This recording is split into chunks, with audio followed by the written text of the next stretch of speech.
into this lecture in which we're going to go ahead and start the process. So in this lecture, I'm going to introduce you to CapCut, which is the software that we're going to be utilizing to create our videos, because it actually converts the videos faster, and also it allows some transitions. Now there is a free and paid version of it, but we're only going to be using the free version of it. Now if you go to Google, if you search for CapCut, you shall find CapCut, and here you can see free online video editor. And if you click right here, you should be able to go to the website. Now, there is two ways about this. You can either use CapCut and open up CapCut on your browser, or like myself, you can install CapCut on your computer. Now, what CapCut looks like if you use it on your own browser is like this. And it looks in a similar way like Canva, so it reminds me of the Canva interface. And I don't like this particular interface here. Not that it's bad, but I don't like to edit on here.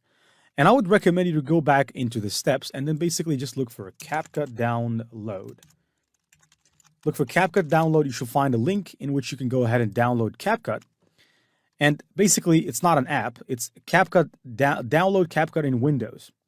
So look for CapCut for Windows or Mac and then download the version of CapCut. Once you download it, you should be able to open it like any other application on your computer, like you're opening Discord or any application on your computer. So when you open CapCut, this is what the interface looks like, and it's reminiscent of Adobe Premiere. Now, let me just remove this part. Now here they're asking me if I want to add auto captions. I don't trust their auto captions because they use AI. Now there are other tools that are better at generating auto captions than CapCut, but also if you want to add your own captions with CapCut, you can do so. The time, we will only show you what you need in order for you to create a channel using CapCut. So we'll not really go very, very far. But we'll show you what's necessary for you to go ahead and create a channel. So this is the CapCut interface. In the next lecture, we're going to have ChatGPT write out a script for us for a YouTube short video. And then what we're going to do, we're going to import that video here.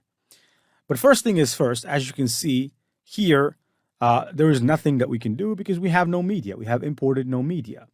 That is why we're going to have to go ahead and start importing a media for our YouTube short video that we want to create. So I advise you to install CapCut, and then we'll go to ChatGPT. And I have a scene in my mind, a scene in which Bilbo was actually in the dragons in the hall of Thor, in which there was Smaug actually was talking to him, and Bilbo was wearing the ring.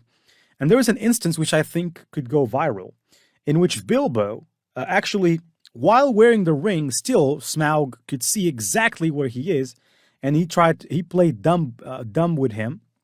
He couldn't see it precisely. I'm sorry. He could sense where he was, but he couldn't see him. But basically, at some moment, Smaug was actually saying he cornered Bilbo, and he told him that he's wearing, or he suspects that he's wearing or carrying something made of gold, and far more precious, as Smaug says in the film.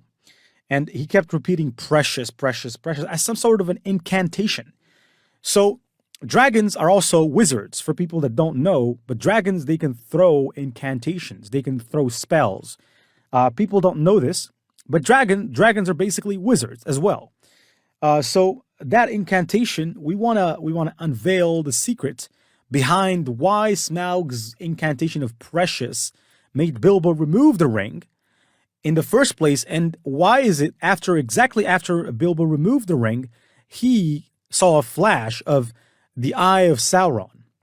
In that scene, there was a flash of the Eye of Sauron, and we want to unveil that in less than 60 seconds. So let's go ahead and do that in the next lecture.